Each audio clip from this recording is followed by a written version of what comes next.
We are back on Inside Politics. Our guest today is Mayor John Cooper. Mayor, one more question about the East Bank. You've also been talking about buying the Phillips Metals property. Well, I've not been talking about buying the Phillips Metals property.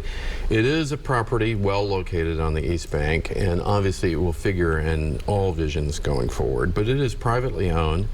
It's, I'm sure, quite valuable, but the city is not going to be a buyer and a developer. So you'd work with a developer, the developer would buy it? We certainly will work with PSC, the owner, and the developer, as we do in all the other properties on the East Bank. And this is a difficult situation because of the kind of work they do, and also because what they're going to want, whoever moves them to go someplace, because they're going to want the same kind of water access, same kind of road access, same kind of all kinds of access, and those are difficult sites to find. Well, it's part of a large consolidated company, and I'm sure they're thinking through all that. But again, that's part of the challenge of the East Bank, is to take, again, an environment that is an aging industrial environment, logistics facilities, and then turn that not only into a community, but turn it into a community that creates access for about 30 neighborhoods. Your administration and the council are addressing another, perhaps the most pressing issue that Nashville has, and that's what's to do about affordable housing opportunities. Yes. The need is so great, even though you've been recommending and the council's been approving tens of millions of dollars to provide more of those. When are we going to begin, with all the inflation that's been going on with property values and home values in town, when are we going to see some real progress on this, where we feel like we're moving at least down the road? Still got a long way to go, but we're at least moving there. Well, I think there's a lot of progress. We have a new director of housing. The city never had that before. It's getting the Planning Commission focused on how does all this new development create units that serve us. And then we're at $150 million funding for affordable housing. When I was on the council, that number was $10 million. So you have a gigantic increase in resources, and we need to start generating in the thousands of units of affordability. Now, right now in Nashville, 22,000 units are under construction. Now, that's 13% of our existing base. So we have a chance of building our way out of this affordable housing crisis. But we have to make sure that in that building, we're serving our people. When the state said no to inclusionary zoning, that's the tool most cities use to make sure that their population is served by development. We don't have that tool, so we have to be extra resourceful and come up with incentives to help circumvent that. Another big issue has been homelessness in Nashville. There has been a lot of American Rescue funds made available, and you and other cities are using it to help address that. But those millions of dollars in American Rescue funds are only going to be here for this year and maybe the next year or two.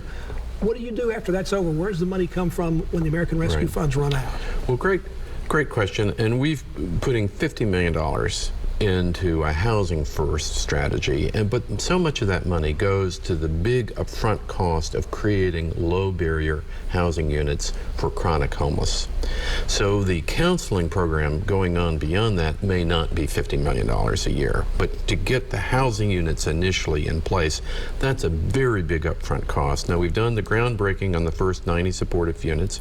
I want to get that number actually up to 500, and then that's the same number of our chronic homelessness in Nashville, which is, by the way, Pat, that number has been the same in the last decade of chronic homeless. We've just never effectively addressed it because we didn't have the permanent supportive housing to do it. You've certainly been acting like it, you've certainly been talking like it, but when are you going to announce that you're going to run for a second term for mayor? The election's less than a year away now. Well, it's now a year. I'm not making any news today.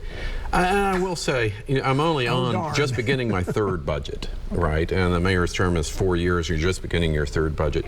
And you do worry in my job that there's too much politics and too little government, and you like focusing on government. I mean, we've had a great, amazing 3 years. You had the biggest financial challenge the city ever had. You had the biggest health challenge the city's ever had.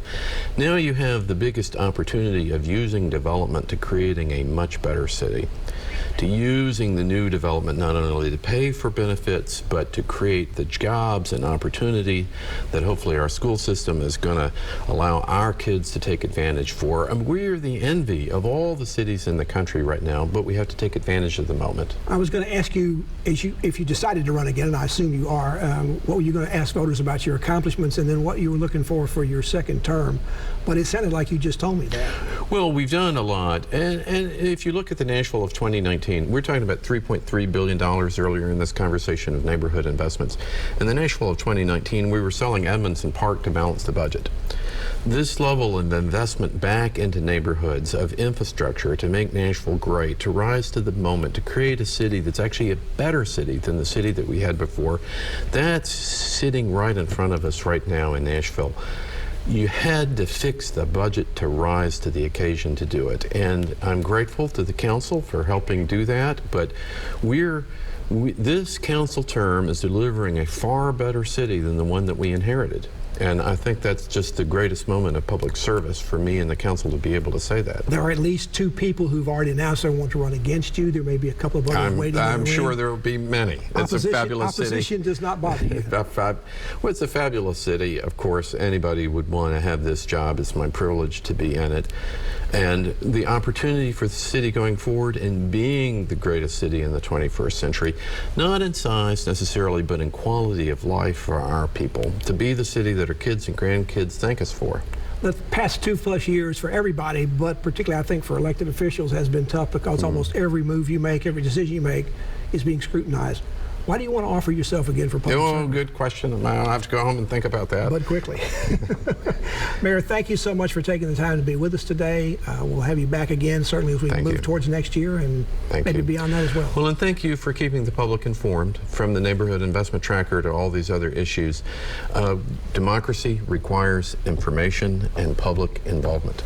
Mayor, thank you. Thank you. And thank you for joining us on Inside Politics. We'll be back here again for a future show. If you can't get enough politics in the meantime, you go to Channel 5 website. You'll find my Capitol View commentary there. There's new commentary posted every Friday afternoon. Enjoy the rest of your weekend, and we'll see you here next time. Goodbye.